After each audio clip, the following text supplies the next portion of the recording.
Abran sus Biblias, todos los que la trajeron, en el Evangelio de Mateo capítulo 24. Los que no trajeron Biblia, siéntense con un cristiano.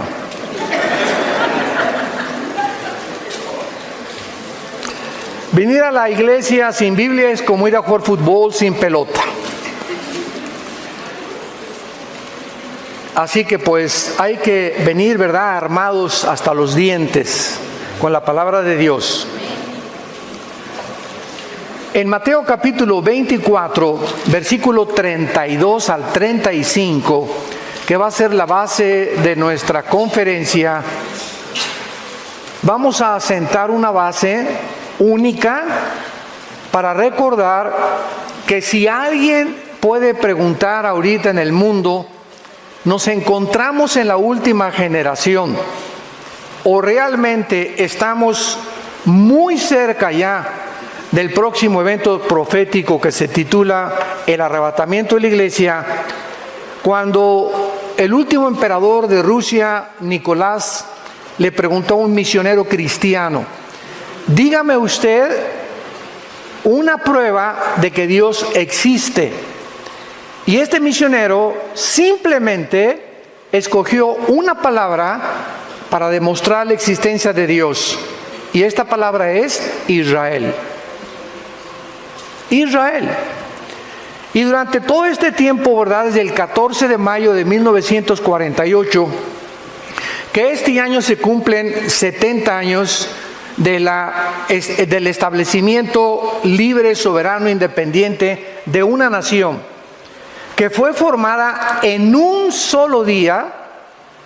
Este es el fenómeno más grande que existe de la sociología, de la historia, porque jamás en la historia una nación había renacido después de casi 2000 años de haber sido dispersados en el mundo entero, que pudieran haber regresado a su tierra, mantenido el lenguaje y el idioma y convertirse ahorita, 70 años después, en la nación que más aportaciones ha hecho al mundo en la tecnología. Si tú traes un UPS o traes un Way, ¿verdad?, lo inventaron los israelíes. Si tú conoces ahorita esa píldora que te puedes tomar sin que cause ningún daño e investigar todo tu sistema gastrointestinal para saber qué tienes dentro de tu estómago, lo inventaron los israelitas.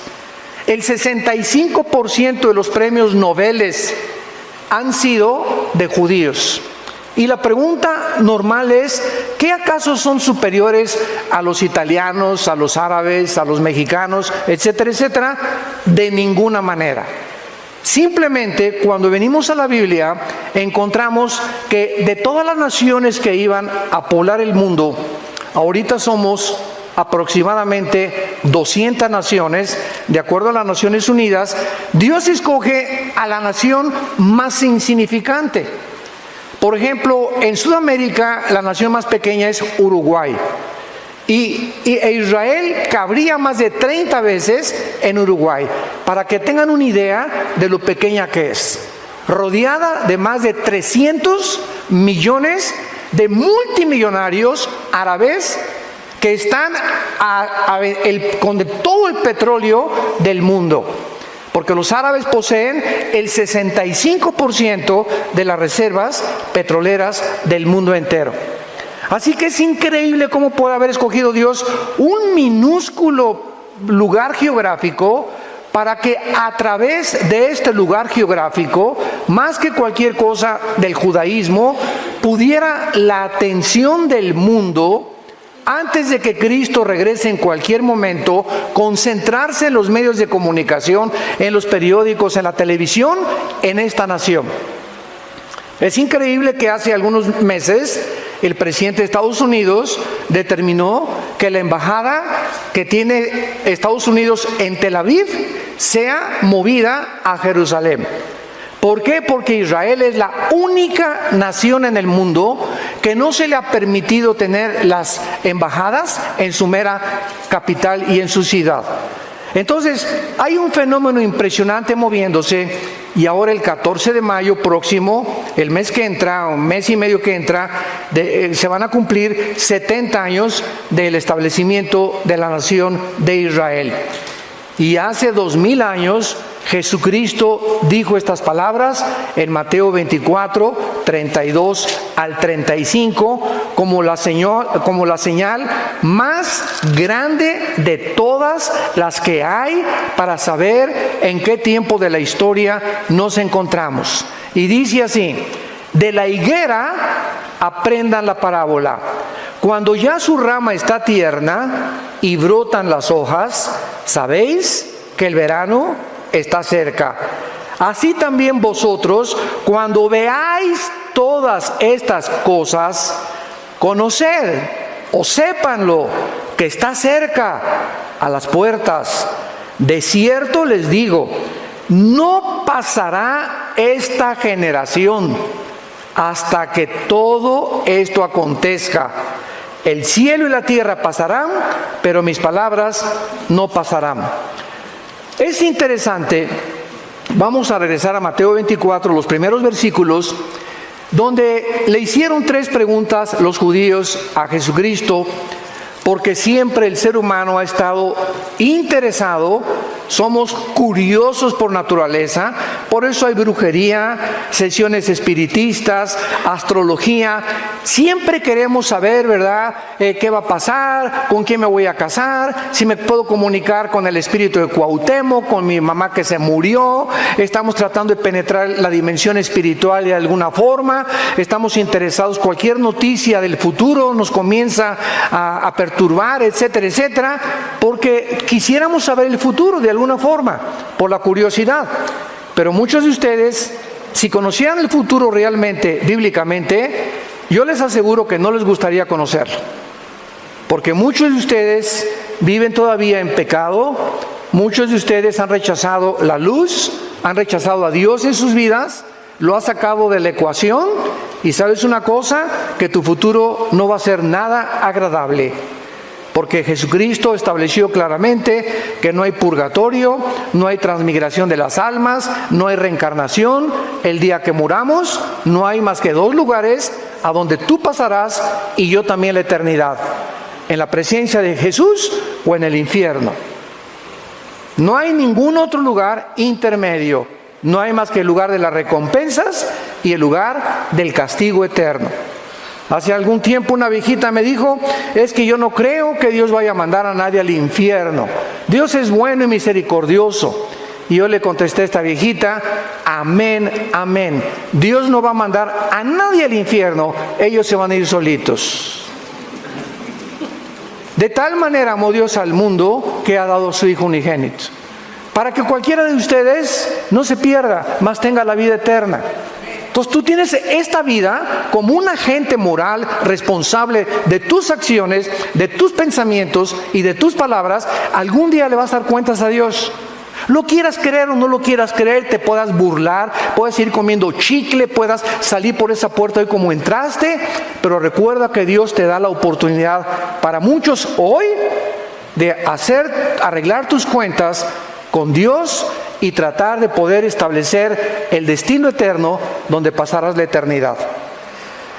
En Mateo 24, versículo 3, estando sentado Jesús en el monte de los Olivos, los discípulos se le acercaron aparte diciendo: dinos, número 1, ¿cuándo serán estas cosas? 2, ¿qué señal habrá de tu venida? Y 3, y del fin del siglo. 3 preguntas acerca del futuro le hicieron a Jesucristo. En aquel tiempo, cuando los discípulos le preguntaron a Cristo estas preguntas, la Biblia no estaba completa. No se había terminado hasta un siglo después, cuando murió el apóstol Juan a los 93 años. Entonces, los discípulos, cuando Jesús vino, estaban interesados en el reino. Porque todo el Antiguo Testamento, desde 2 Samuel 7, Dios prometió que el reino no iba nunca a detenerse a través de David y de Salomón. Entonces, cuando Jesús viene, y comienza él a manifestar señales milagrosas. Los discípulos creyeron que era el reino que estaba profetizado en el Antiguo Testamento. Entonces, cuando Jesucristo, el día domingo de Ramos, que fueron 4 días antes de su muerte, de acuerdo a Éxodo capítulo 12, la cronología de la muerte de Cristo tenía que ser paralela al día de la Pascua que estaba establecido en Éxodo capítulo 2. Entonces, cuando Jesucristo entra a Jerusalén en un burrito, y todos los grandes conquistadores siempre llegaban en caballos blancos, con la diadema de la victoria, y porque eran los que habían triunfado. Y Jesús entra en un burrito y se baja del burrito y comienza a llorar enfrente de Jerusalén. Y entonces él pronuncia estas palabras: Jerusalén, Jerusalén, que matas a los profetas, ¿cuántas veces te quise reunir como la gallina a los pollitos y tú no quisiste? Qué lástima que no has conocido el tiempo de tu visitación. Entonces los discípulos comenzaron a alarmarse, porque dijeron: bueno, entonces ¿no eres tú el profeta que los profetas del Antiguo Testamento dijeron? ¿Que no viniste a liberarnos de Roma, del yugo de los romanos? Y cuando en el huerto de Getsemaní llega Judas con un grupo de soldados, que eran como 30 soldados, y preguntan: ¿quién es Jesús? Y él dice: yo soy. Y se van todos para atrás. Pedro saca la espada y dice: ya ven, éntrenle. A ver, éntrenle, aquí estamos junto con él.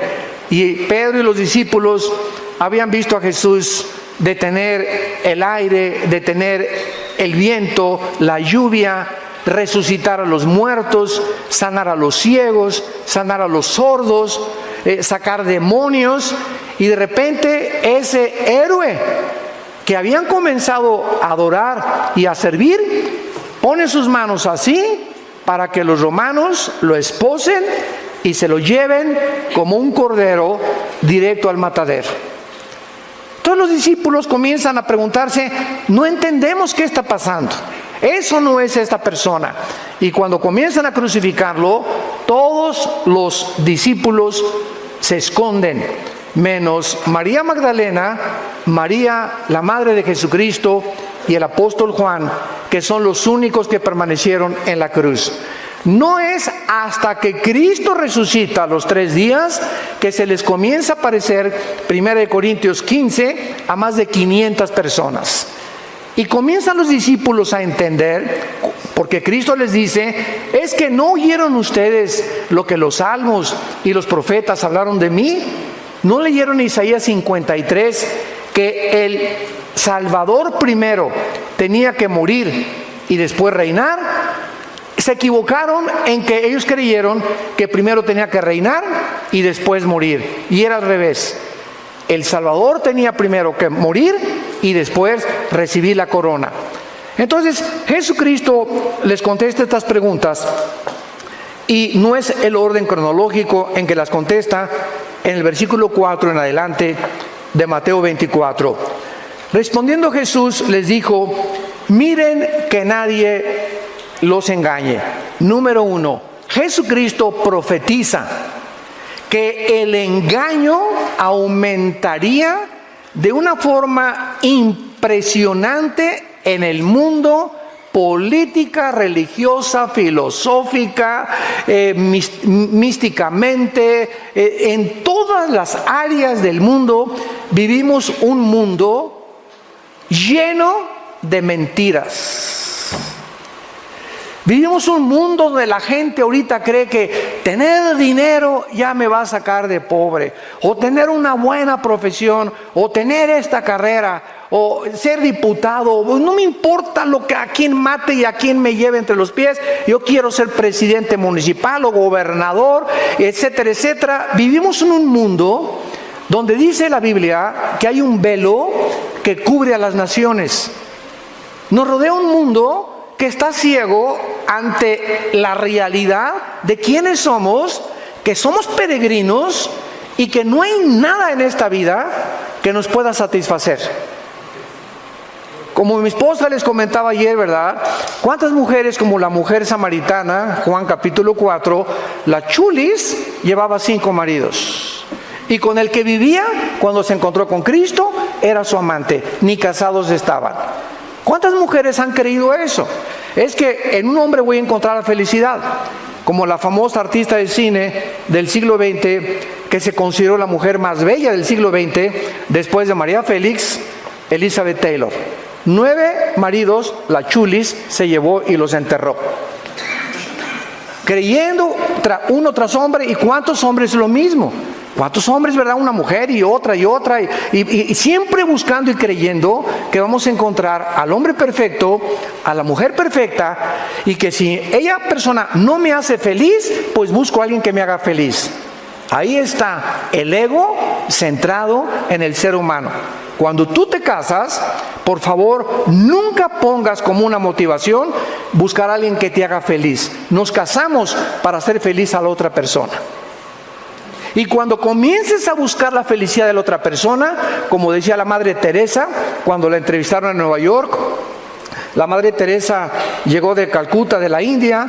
Ustedes saben que tenía un leprosario y le preguntaron a la Madre Teresa: oiga, ¿por qué usted no se queda aquí en Nueva York y le vamos a hacer un asilo grandísimo para todos sus leprosos, con aire acondicionado, con la tecnología del siglo XXI, etcétera, etcétera? ¿Qué no busca usted comodidades y no busca usted para que puedan realmente estar feliz? Y la Madre Teresa contestó: es que gracias me regreso con mis pobres allá a la India, porque he descubierto que la felicidad no está en buscarle a los demás, sino en buscar hacer feliz a los demás. Y ella dijo estas palabras que cimbraron a las Naciones Unidas. La persona más miserable que he conocido, dijo la Madre Teresa, la persona más miserable y más podrida que he conocido, son las personas que están buscando continuamente a otras personas para que los hagan felices, que los sirvan. Y Jesucristo lo dijo 2000 años antes que ella. El siervo, el verdadero hombre, el verdadero líder, no es el que busca que lo sirvan, sino el que sirve a los demás. Y nosotros se los hemos dicho a todos los pastores en toda la vida que Dios nos ha concedido. Nosotros los pastores no nos pongan en una plataforma, ni nos idolatren, ni somos la gran cosa. Nosotros los pastores estamos para lavarle los pies a ustedes. Somos los siervos de ustedes. Estamos para servirlos. Muchas veces me llegan: ¿le cargo su portafolio, hermano? Les contesto: no estoy manco. Y damos gracias por el espíritu y servicio, que hay mucha gente, ¿no? Pero es que nosotros tenemos que dar el ejemplo del servicio. Nosotros somos los que estamos siguiendo a Jesús para servir a los demás. Y no convertirnos en la primadona, ¿verdad? Con 3 o 4 guardaespaldas y a ver, y esto y el otro, ya no saludan a la gente, ni mucho menos. Y no es esa la forma en la que el cristiano debe de manifestar la verdadera humildad y la mansedumbre que Jesucristo nos enseñó. Entonces, este engaño está ahorita cubriendo el mundo entero. Y vean ustedes en las elecciones políticas, vean ustedes en las religiones ahorita, ¿quién es el mejor candidato? Y no estamos hablando solo del de México, En Estados Unidos vean lo que pasó en Guatemala, lo que pasó en Sudamérica, lo que está pasando en Europa, en España, en Grecia, en el Medio Oriente. Estamos buscando un hombre, un Mesías, donde poner toda la esperanza en él o en ese partido para que pueda sacar al país de donde nos encontramos. Y la Biblia dice en Jeremías 17: maldito el hombre que confía en el hombre. Cuídate de no poner tu esperanza en ningún ser humano, porque todos somos imperfectos. No hay un sistema de gobierno perfecto. Como decía Winston Churchill, la democracia está entre los mejorcitos, pero ni la democracia es el mejor sistema de gobierno, como la historia lo ha demostrado. Entonces, cuidémonos de estar poniendo nuestras esperanzas en nadie más que en el Hijo de Dios. Él es nuestra esperanza, Él resucitó de los muertos, en Él está nuestra confianza.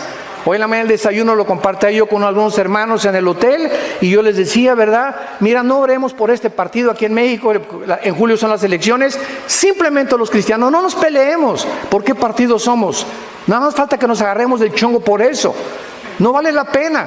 Mejor oremos y le digamos a Dios Padre Santo, no nos interesa a nosotros qué partido gana, nos interesa que el partido que gane nos siga dando libertad para predicar tu palabra. Eso es lo que debemos orar. El que gane no es el Salvador. El que gane no va a ser el mejor tampoco. Simplemente nos interesa que esta libertad que hasta ahorita hemos mantenido en México, la podamos seguir teniendo, no importa con el partido que gane. Porque es lo que nos interesa, ganar las almas. Jesucristo a continuación les dijo, vendrán muchos en mi nombre, a muchos se engañarán. Y en el versículo 6 al versículo 8, Cristo dijo, ya como la señal de los últimos tiempos, oiréis de guerras y rumores de guerras. Miren que no se turben, porque es necesario que todo esto acontezca, pero aún no es el fin. Nos detenemos aquí. De acuerdo al Instituto para la Investigación de la Paz, en Suecia, Estocolmo, de los 6,000 años aproximados de historia que tenemos, han habido solamente 25 años de paz. En 6,000 años de historia, desde Adán hasta nuestros días, no estoy hablando de la edad de la Tierra. La Tierra tiene aproximadamente entre 13 y 15 billones de años de antigüedad. Pero el ser humano tiene aproximadamente 6,000 años de historia de poblar este mundo. En otras palabras, la historia de nosotros son guerras. Guerras tras guerras tras guerras, revoluciones, golpes de Estado, divorcios, padres contra hijos, si no hay guerras, los hijos contra los padres, contra el vecino. Siempre ha habido esta fricción entre nosotros los seres humanos. No hemos podido vivir en paz en 6,000 años de historia. Entonces Cristo, cuando dice, oirán de guerras y rumores de guerras, pues decimos, bueno, siempre ha habido guerras. ¿Cómo puede hacer esta una señal? El versículo 7 lo aclara. Porque se levantará, aquí ya nos despeja la incógnita, nación contra nación, reino contra reino, y habrá pestes, hambres y terremotos en diferentes lugares. Nunca a través de toda la historia y de todas las guerras que han habido hasta 1914 del siglo pasado, pudimos ver la Primera Guerra Mundial. Hasta 1914 se juntó nación contra nación, reino contra reino. Siempre ha habido guerras, una nación contra otra, los asirios, los egipcios, los babilonios, los medos persas, que ahora es Irán, los griegos, los romanos. Siempre ha habido guerras. La guerra, esta simplemente el año pasado, el siglo pasado, la guerra del Golfo Pérsico que sacaron a Kuwait en 1990, la guerra de 1973 contra Israel, la guerra de los 6 días 1967, y así tenemos todo el siglo XX, ¿verdad? Después de las guerras mundiales, con rumores de guerras. Y ahorita nos encontramos, hoy en la mañana estaba viendo yo el CNN, las noticias, pues ya Irán amenazó a Israel que lo quiere bombardear, Trump no sabe si ir al Medio Oriente, va a mandar al vicepresidente porque hay una amenaza de una explosión nuclear, y ahorita se están conociendo las intenciones de tu padrino Kim Jong. Ya sabes quién es, ¿verdad? El jefe de Corea del Norte. Es el tercero de su generación de una familia de desequilibrados mentales. Es un muchacho de 33 años que de alguna forma todos dicen, oye, ¿los viste que chocaron la mano Kim Jong con el presidente de Corea del Sur y ya no va a haber guerras, ya se van a desnuclearizar, ya no va a haber nada de nuclearización y van a hacer un pacto entre ellos? Y todo el mundo se va con el engaño y con la finta, por el amor de Dios, Virgen del Socorro. ¿Sabes lo que está sucediendo detrás de toda esta pantomima que vemos? ¿Sabes lo que está sucediendo? ¿Por qué se militarizó la frontera con Estados Unidos por el presidente Trump y ya mandaron a la Guardia Nacional? Aparentemente es que por los inmigrantes. Aparentemente es porque este señor ya no quiere mandar bombas nucleares. ¡No! Estamos ciegos. Todo es una pantomima, todo es una cortina de humo. Lo que este hombre lo que quiere hacer es lo siguiente: En Corea del Sur hay 36,000 soldados norteamericanos estacionados en Corea del Sur. Más de hace 25, 30 años que Estados Unidos mantiene esta cubierta de soldados por si Corea del Norte los ataca. Kim Jong sabe que si él ataca a Corea del Sur, Estados Unidos entra a la guerra y los defiende. Y ahora con el despliegue que hizo Trump en Corea del Norte, amenazando y diciendo, ¿verdad? Mandaron submarinos, mandaron portaaviones, como que ya se apaciguó y le bajó 3 rayitas. Y dice Kim Jong, ¿verdad? El dicho de toda la historia: a tus enemigos, tenlos cerca. Entonces, él sabe, ¿se acuerdan ustedes de la historia del caballo de Troya? Cuando los troyanos entraron, ¿verdad?, en un caballo, pues es la moraleja. Él está haciendo un pacto para introducirse más y más a Corea del Sur. ¿Qué va a pasar ahora? Pues Estados Unidos ya no va a amenaza nuclear, comienza a sacar a los soldados norteamericanos de Corea del Sur. Y eso es lo que él está esperando. Que se confíe a Estados Unidos que saquen a los soldados americanos para él entonces atacar a Corea del Sur y hacer de Corea una sola nación, que es el sueño de sus abuelos. ¿Qué está haciendo Putin? Porque ahorita en Venezuela hay una base naval rusa en Venezuela. ¿Por qué se unió Venezuela con Irán y con China y con Rusia y con Irán? ¿Por qué ahora el eje del mal está en el Medio Oriente y están teniendo como largavistas y como meta México y Sudamérica? ¿Por qué? Porque los rusos quieren entrar y quieren debilitar a Estados Unidos, pero en medio de todo este mare magnum y de todo lo que está pasando, ¿saben quién es el centro realmente del conflicto? Israel. Estados Unidos, desde 1945, que se constituyó en el poder más grande y en la supremacía política, económica y militar, ha defendido a Israel. Entonces, gracias a Dios, ¿verdad?, que hasta ahorita Israel ha sobrevivido. Es un milagro la sobrevivencia de Israel. Los árabes saben que si Estados Unidos se debilita, ¿por qué creen que fue el ataque a las Torres Gemelas? No fue contra Estados Unidos. Están comenzando a debilitar a Estados Unidos, porque si Estados Unidos decae, como ya está decayendo, y el dólar está en 18, subió la gasolina ya en Estados Unidos, ahorita es un mare magnum en la Casa Blanca, etcétera, etcétera, una bola de líos por aquí y por allá. Cuando se debilita Estados Unidos, Israel queda sola. Y de acuerdo a la profecía de Zacarías, apúntalo, capítulo 12, versículo 2 y 3, y Jerusalén se va a convertir en la manzana de la discordia del mundo, y va a ser Jerusalén la razón donde se prenda la mecha de la próxima tercera guerra mundial. Entonces todo eso está enfrente de nuestros ojos. Decía un gran hombre de Dios, Dwight Pentecost: cuando vamos a un estadio y vemos que salta el América al campo y saltan las Chivas, claro que siempre gana el América, ¿verdad? Bueno, no nos peleemos por eso. Cuando saltan los dos equipos, sabemos que el partido va a comenzar. O el Barcelona y el Real Madrid, aunque siempre gana el Barcelona también. Bueno, cuando saltan los jugadores, sabemos que el partido ya va a comenzar. Entonces dijo este Pentecoste, este hombre de Dios, este teólogo del Seminario Teológico de Dallas, que cuando veamos a los protagonistas que este libro, que se llama la Biblia, nos menciona que ocuparían el protagonismo y los encabezados del mundo, como son Rusia, Irán, Turquía, que se acaba hace 2 semanas de unir a Rusia y a Irán para hacer un triunvirato con las naciones musulmanas, sabemos que el partido va a comenzar.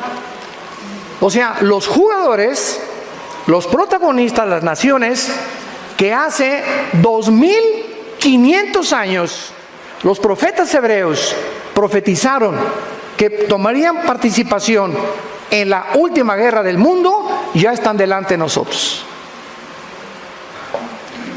Y Jesús nos lo dijo para que cuando suceda no se espanten, para que se preparen, para que levanten erguid vuestras cabezas, para que tomemos en serio a Dios, que estamos más cerca de lo que nos imaginamos y que el tiempo se nos acabó.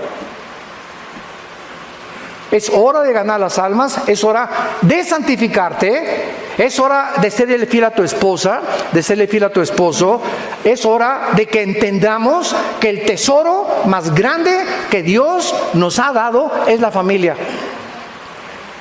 Es la familia, el tesoro más grande que Dios nos ha dado. Y las familias somos el centro y la base de la sociedad. Es hora ya de dejar de jugar a Dios y al cristiano. Es hora que tomes en cuenta a Dios y que te pongas serio con Dios. Y que seas un estudiante de la Biblia, un discípulo de Jesucristo. Y que de verdaderamente podamos entender que sin santidad nadie verá a Dios. Ahora bien, en Mateo 24 que acabamos de leer, después de todas estas señales, pestes, hambres, terremotos, de acuerdo al Instituto de Sismología en Boulder, Colorado, siempre ha habido terremotos, siempre ha habido huracanes, siempre ha habido tornados, siempre ha habido tsunamis, pero no desde 1976. Hace 35, 40 años, que están, y más en el siglo XXI, nunca había habido tantos ataques de la naturaleza contra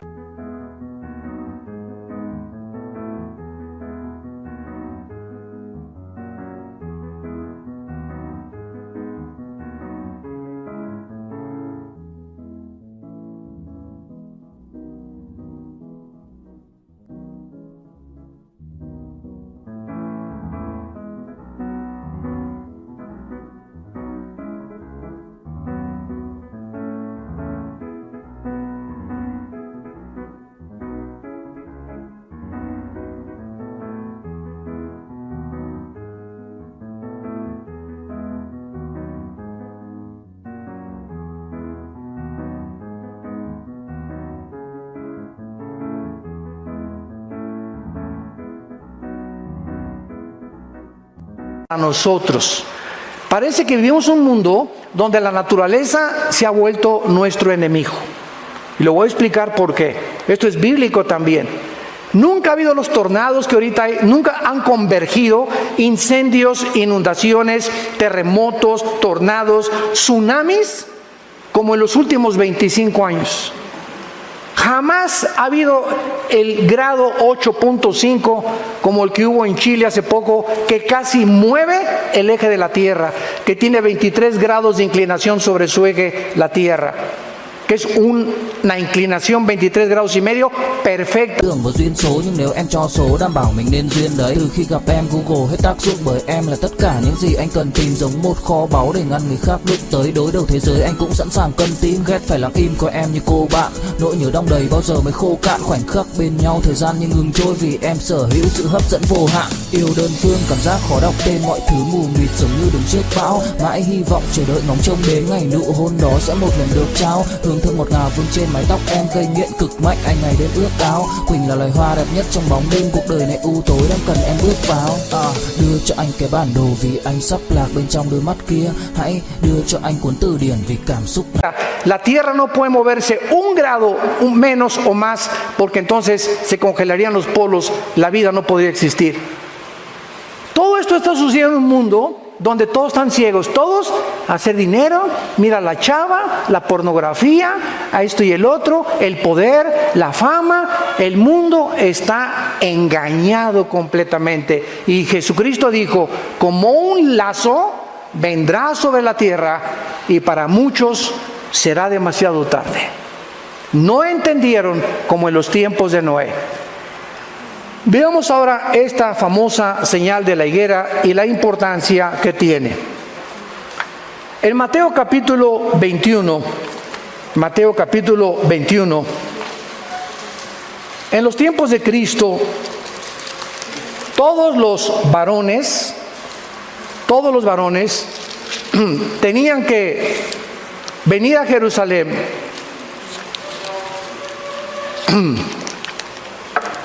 Tenía que venir a Jerusalén 3 veces al año a la fiesta de la Pascua y a celebrar las fiestas de Israel. Y todos venían a través de Jericó. Y en el camino, cuando venían los peregrinos hacia Jerusalén, había una higuera muy famosa. Ya saben ustedes que la higuera es la que produce higos. Y Jesucristo y los discípulos habían pasado por esa higuera durante mucho tiempo también. Pero la última vez que Jesucristo comienza a entrar ya a Jerusalén para el Domingo de Ramos y que fuera crucificado 4 días después del domingo, o sea, Cristo no murió el viernes, porque si murió el viernes, ¿cómo iba a estar 3 días y 3 noches? Hubiera resucitado el lunes. Es inconcebible que se haya enseñado, y los que enseñan que murió el viernes, dicen que porque al otro día era día de reposo, porque no conocen que los judíos tenían una semana de reposo, tenían años de reposo y tenían el jubileo de cada 50 años celebrar la libertad de todos los que tenían deudas. Entonces, cuando no entendemos la idiosincrasia y la geopolítica del Medio Oriente y las costumbres del Medio Oriente, no podemos comprender muchas cosas de la Biblia. Entonces la Iglesia Romana, el Vaticano, estableció que el viernes murió Cristo cuando ni siquiera eso dice la Biblia. La Biblia dice claramente en Éxodo 12 que era los 4 días del Domingo de Ramos, o sea, el jueves. Muy bien. Entonces, cuando Cristo ya llega a Jerusalén y por última vez ve a la higuera, vean lo que le dice Cristo a la higuera. Mateo 21, versículo 18. Y dice así: por la mañana, volviendo a la ciudad, o sea, a Jerusalén, tuvo hambre.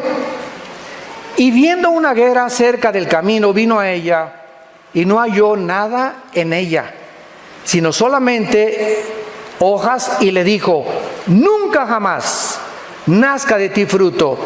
Y luego se secó la higuera. Viendo esto, los discípulos decían maravillados: ¿cómo es que se secó enseguida la higuera? Ya Cristo le responde: de cierto les digo que si tuvieran fe y no dudares, le diría no solamente a la higuera, sino al monte: quítate y echa al mar, y será hecho, y lo que pidan en oración creyendo lo van a recibir. Muy bien. La higuera, tanto en el Antiguo como en el Nuevo Testamento, representa a Israel. La higuera es el árbol que representa a Israel.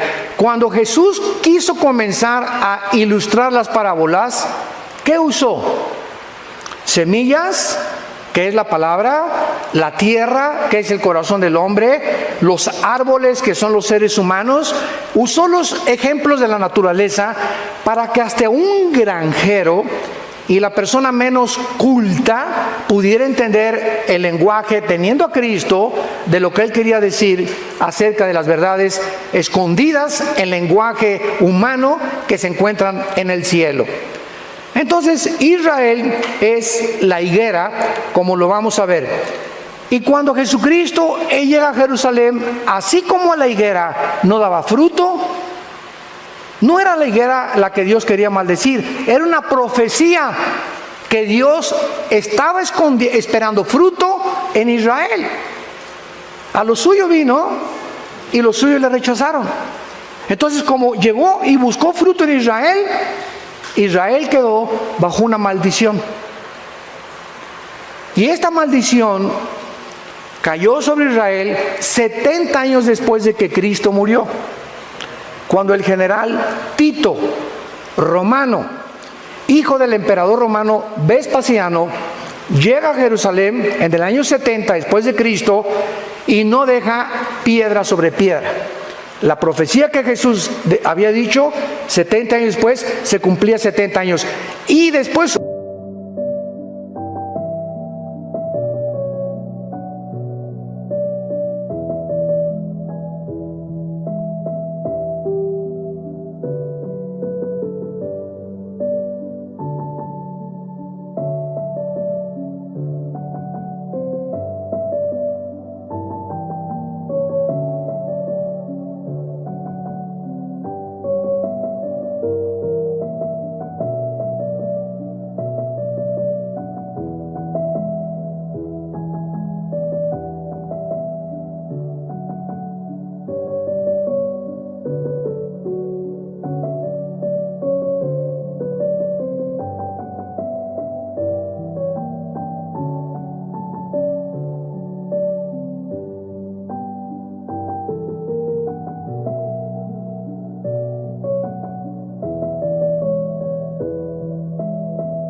otro levantamiento en el año 120 por Bar Kokhba, otro judío líder que fue aplastado completamente, y desde el año 70 después de Cristo hasta 1948, Israel se quedó sin tierra, sin gobierno, sin tabernáculo, sin lugar santo, sin altar, sin ninguna cosa que participaban los sacerdotes hasta 1948. Entonces, vemos nosotros que esta maldición era realmente una indirecta a la nación de Israel. Y solo cuando regresaron comenzaron las lluvias hasta 1948. ¿Lo pueden ustedes creer? Que casi en 2000 años no llovió. Y cuando regresan a 1948, a los 2 días comienza a llover. Impresionante. Cuando los judíos regresaron en el 48 a Israel, no había un solo árbol plantado. Uno solo. Era un desierto, y los judíos haciendo la obra de la ingeniería hidráulica más portentosa del siglo XX, de 1948 a 1950, en 2 años, plantaron más de 6 millones de árboles. Irrigaron milagrosamente la tierra. Ahorita vas a Israel y vuelas. Y siempre yo he dicho, ¿verdad?, que es como cruzar Estados Unidos a México.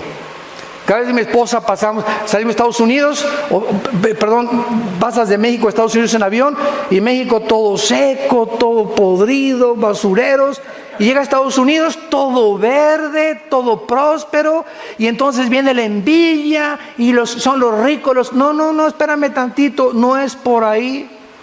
Esa es la teología, ¿verdad?, falsa del comunismo, que si los ricos se les quita el dinero y se les da a los pobres, y hay una repartición igualitaria del dinero, entonces ya el mundo va a vivir perfectamente bien. ¿Sabes una cosa? Esa es la mentira y la farsa más grande que puede haber.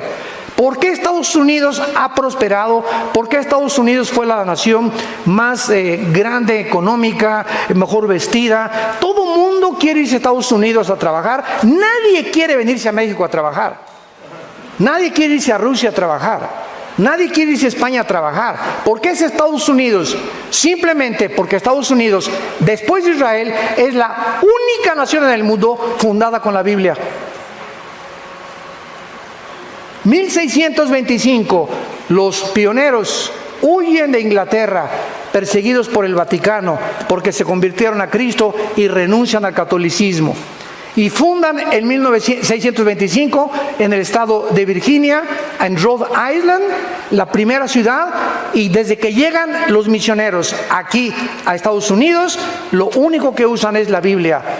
Y hasta este momento, en cualquier tribunal de justicia de Estados Unidos, no juran sobre el Corán, no juran sobre el Tripitaka de Buda, no juran sobre el libro de los Vedas de los persas, todos juran sobre la Biblia.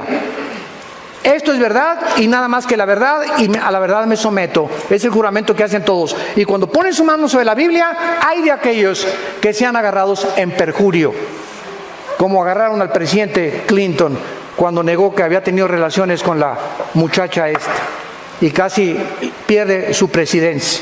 Entonces, ¿y aquí a México quiénes llegaron? Virgen de todas las vírgenes. Aquí a México no llegó el evangelio, llegó, ¿verdad?, una religión nada más. Se mezclaron con los indígenas, hubo un sincretismo entre brujería, religión y paganismo. Y pasaron muchos años, hasta 1895, en el siglo XIX, los primeros misioneros que llegaron a México comenzaron a poblar Tabasco y Guerrero y los mataron. Fueron misioneros presbiterianos. Escuchen esto, y hasta 1975-80, en la República Mexicana, la clase media alta comenzó a ser ganada con el evangelio. En 1980 tú decías soy pastor y te decían ¿dónde están tus chivos? Nadie entendía lo que es ser un pastor.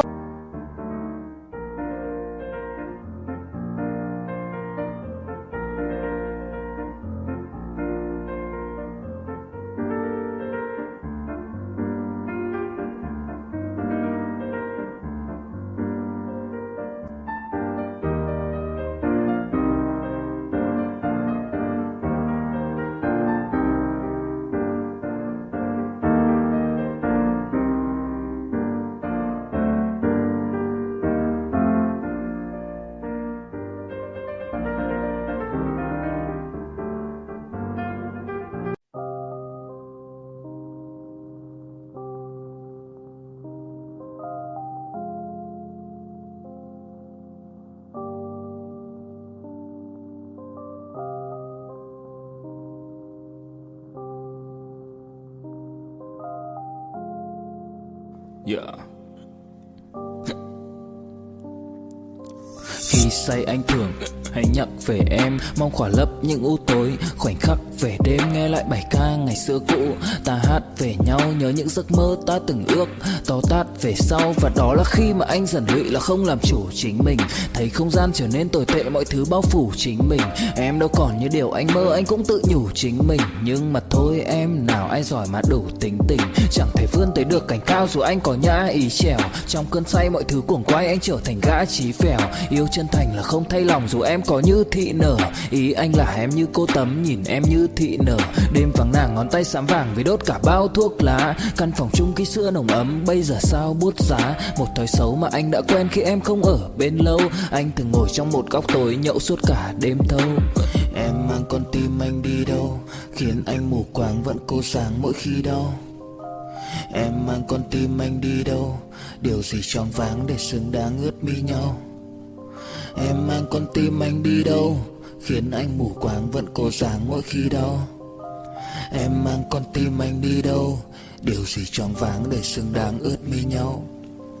Đêm thâu anh đâu muốn nỗi buồn cứ dậy thêm đâu. Tên nhau anh cố gắng không nhớ để mà quên đau. Đào sâu trong ngàn điều muốn nói nhưng chẳng nên câu. Bao lâu để tổn thương phai mở đi những vết dấu. Vì sao thiếu em đời tôi như bài văn thiếu ý. Vì sao chỉ biết yêu thôi chẳng hiểu gì dại khờ. Khi con tim cần người không phải người cần dại khờ. Dấn thân mãi để kiếm trời dưới đất. Vội vàng mang ưu tư vào nhạc cất. Vội vàng tôi muốn tắt nắng đi cho màu đừng nhạt mất. Tương tư chiều cuốn cuộc đời theo hướng mặt trời xa đi. Tương tư chiều mà kỷ niệm ôi còn gọi ta chi. Biển tình dù bao la nhưng mặn chát đắng. Và biển anh không xứng là biển xanh, nhưng anh muốn em là bờ cát trắng.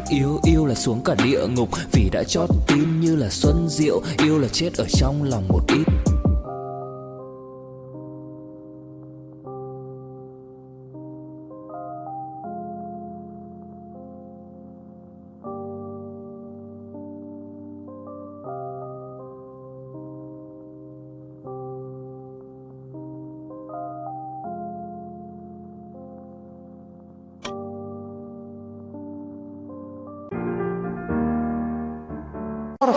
Y eran considerados personas iletradas, incultas. Oye, si tú eres pastor, pues ¿dónde están tus ovejitas?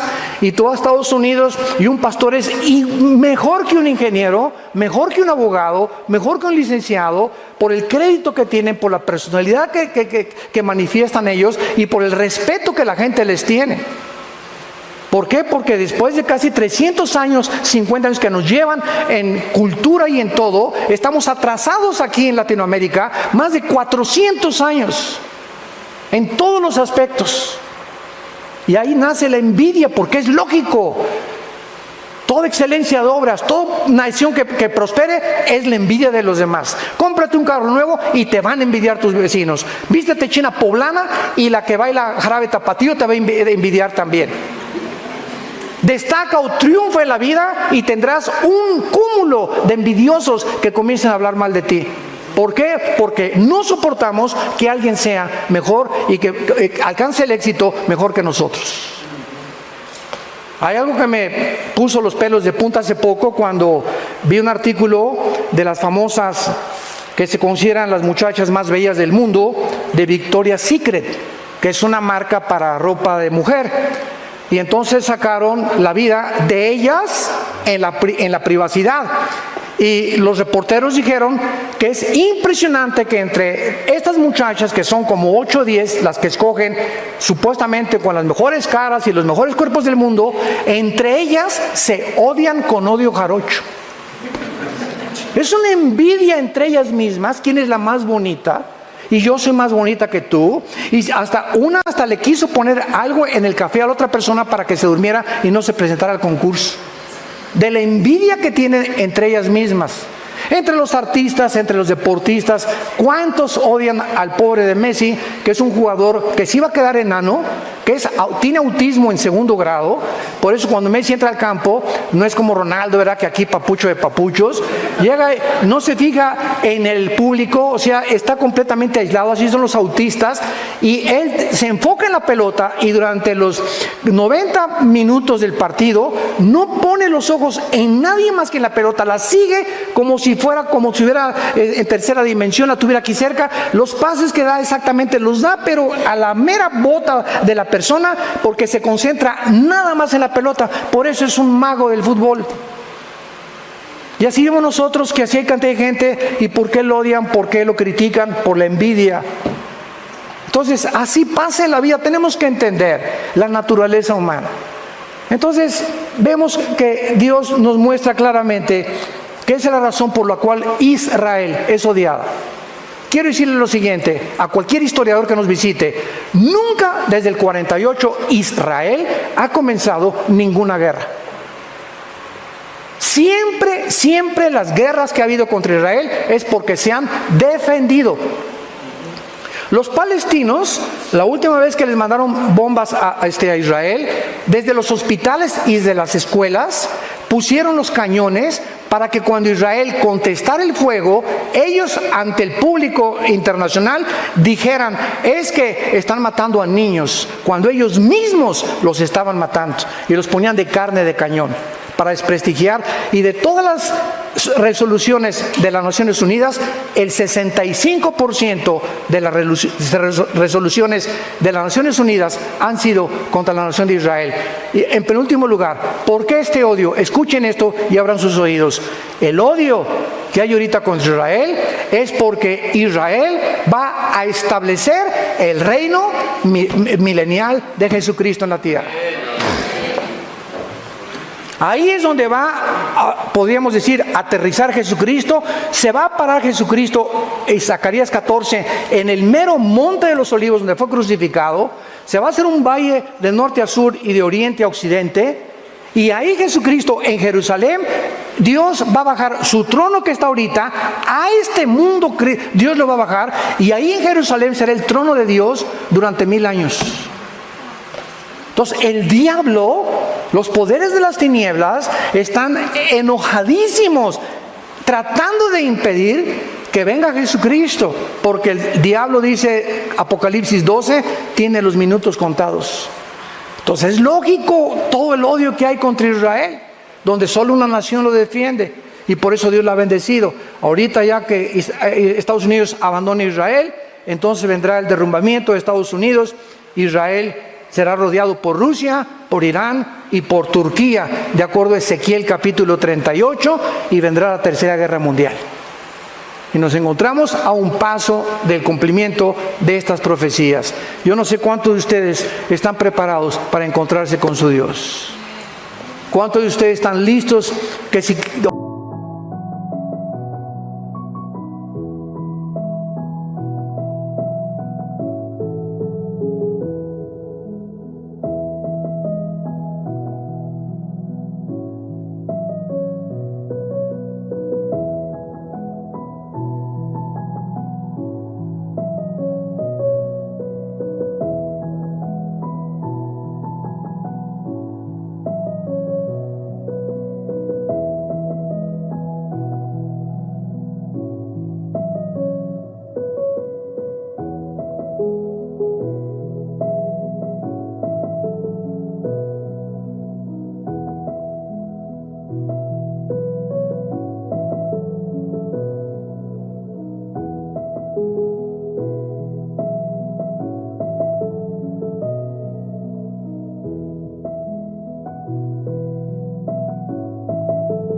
Ahorita saliendo te puede dar una embolia, un ataque cerebral, un ataque cardíaco, te puede atropellar un carro. Hace 2 semanas una señora de 43 años, maestra, se sube a la línea Southwest de aviones. El avión se comienza a incendiar y comienza a aventó un pedazo así grande de fierro, le pegó en la ventanilla a la mitad del avión, rompió la ventanilla del avión a 30,000 pies de altura y le pegó aquí, y entonces la despresurización, la quiso jalar hacia afuera, la ayudaron a que no se saliera y a los 4 o 5 minutos ya estaba muerta la señora del trancazo que le dio el pedazo de fierro que se soltó del motor del avión. Venía de Nueva York a Dallas, tuvieron que aterrizar en Pensilvania, esa señora se subió, adiós a su esposo, nos vemos ahora que regrese. ¿Cuándo pensó esta señora que era su último viaje en este mundo? ¿Lo sabes tú? ¿Lo sabes tú? Y como no lo sabemos, prepárate para encontrarte con tu Dios. Que Dios te agarre definitivamente con Cristo en tu corazón. Que realmente puedas entregarle tu vida al Hijo de Dios y que puedan tus hijos dejarles un legado y poder hacer algo con esta sociedad que se está pudriendo a nuestro alrededor en inmoralidad, en depravación, matrimonios gays, bueno, de cosas transgénero. Estamos en un punto que Sodoma y Gomorra parece Alicia en el País de las Maravillas comparado con nuestra sociedad. Así nos encontramos. Arrepiéntanse de sus pecados. Es el mensaje de la Biblia. Ábrele tu corazón a Cristo. Hoy no endurezcas tu corazón. Dios te ha traído esta mañana para que arregles tus cuentas con Él. Lo quisieras tú hacer por la misericordia que Él tuvo desde una cruz. Inclinemos nuestra cabeza. Te damos gracias, Señor, por tu palabra y porque nunca dejarás de hablarnos, porque nos amas. Y esta es la razón por la cual muriste en una cruz en nuestro lugar. De tal manera amó Dios al mundo que dio a su Hijo unigénito, para que cualquiera que en Él crea no se pierda, mas tenga la vida eterna. Mas Dios muestra su amor para con nosotros en que siendo aún pecadores, Cristo muere en nuestro lugar. Él que no conoció pecado, por nosotros se hizo pecado, para que nosotros fuéramos hechos la justicia de Dios en Él, despreciado y desechado entre los hombres desde que Jesús nació. En un pobre pesebre nació el Creador del universo. Trabajó como carpintero 30 años para enfrentarse a la cruz y a la misión que su Padre lo envió. Que le conociéramos, porque esta es la vida eterna, conocer a Dios.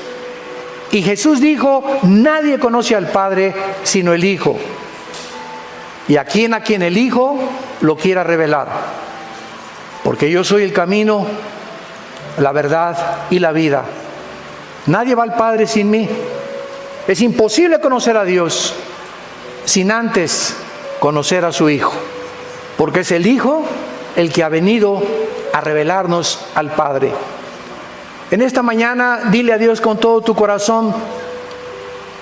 Si tú sabes en tu conciencia que no lo tienes y que este mensaje ha redarguido, te ha convencido que estás mal delante de Dios, que eres un pecador, condenado. Si mueres, estás condenado, condenada eternamente en el infierno. Pero hay este mensaje glorioso, esta esperanza que la Biblia nos da. Dile: Señor mío y Dios mío, me arrepiento de mi vida.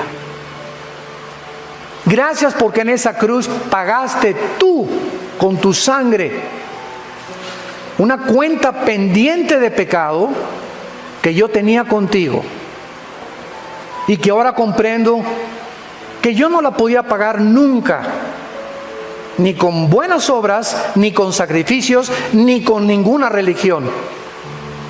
Eres tú, Jesús, el que en mi lugar llevó el castigo que yo merecía llevar. Y como creo que a los 3 días te levantaste de los muertos, te pido que entres a mi vida en este instante como mi Señor y mi Salvador. Dame el poder en la corta vida que me queda de conocerte, servirte, adorarte, vivir para ti, hablar de ti, mi familia, mis padres, a mis hijos, primos, compañeros de escuela, de trabajo, que el fin ha llegado, que se arrepientan y que vengan a la cruz. En el nombre de Jesús, amén.